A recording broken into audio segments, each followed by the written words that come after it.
አሰላሙ አለይኩም ወረህመቱላሂ ወበረካቱ። ውድና የተከበራችሁ የቻናሌ ቤተሰቦች እኔ ያለሁኝ አልሐምዱሊላህ። ክርስቲያን ወገኖችም ሰላም ሰላም ብያለሁኝ። እንግዲህ ዛሬ ደስ የሚል ምሽት አምሽተን ነበር።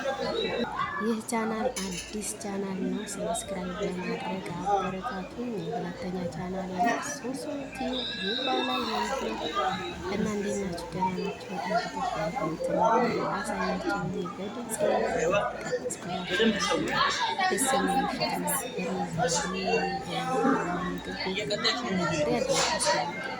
ተጋብዘን ያየነውን የበላነውን ላሳያችሁ አመጣሁ ማለት ነው። በጣም ነው ደስ የሚለው። እኔ ለመጀመሪያ ጊዜ ነው ምግብ ቤት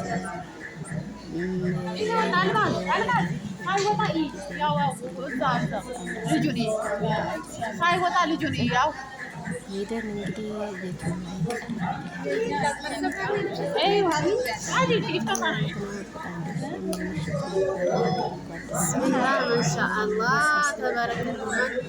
ቅረጹ እያልኳቸው ነበረ። ግብ ግብ እንግዲህ ያያችሁትን ይመስላል። ማሻአላ በጣም ደስ ይላል። እንዲህ እረፍት ወቅተን ኢጃዛ እንደዚህ አይነት ነገሮች ስናሳልፍ በመጀመሪያ ጊዜ ነው።